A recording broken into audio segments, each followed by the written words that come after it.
Well, Super Pre-Release is now done and dusted, and so begins the final stretch of the big wait for the full game to truly release in December.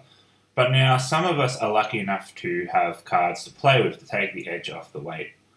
And so too begins the starter deck format. While some struggle to get one deck at all, there are some other people who were able to get two copies of at least one deck and therefore can upgrade their decks in order to be better off in the starter deck battles for the next 2 months. In this video, I'll be talking through how to upgrade and get the best out of your Warlords deck. I will be operating on the assumption that you have two copies of the deck and you have a few copies of the promos as well. Also, to be perfectly clear, the free demo decks aren't legal for play. So don't even think about using that stuff in your decks unless it's just for friendlies and use of proxies. They have demo printed across them, and that's how you know you can't use them.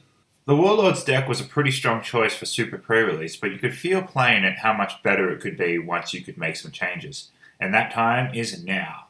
A definite key card in the deck is Sentomaru, as he lets you play Pacifistas easily and cheaply.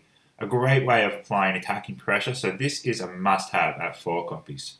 A few no-brainers to put in at 4 or so are Mihawk for that 2k counter, Moira to grab a card back from your trash, and Blackbeard for the bounce effect. The 5-cost Crocodile is worth putting in at 4, but with Doflamingo, I might hesitate to put him in at 4 as he has no counter power, and at the cost of 7, he is a later game play, and he will go out of reach again if you use the leader ability. He may be okay at 3 copies. The promo Crocodile I don't really rate. He only gets Blocker with a Don attached, and so comparing it to the starter deck Croc, he doesn't look as good. You could use him as a 5k attacker, but in that case, you're better off just using the 3-cost Weevil.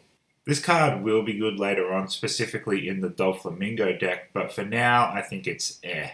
As usual, the first things to think about taking out are the skill-less cards, starting with the weakest. Sorry, Buggy Stands. Thrustpad Cannon and Kuma are both alright cards that have their uses, but I don't think they're necessary at 4, at least in this deck. I'll drop Thrustpad Cannon to 2, and then I'll see how much room I have left for Kuma, which is another card that really does its best work in Doflamingo. This is the deck list I've come up for the 7 Warlords.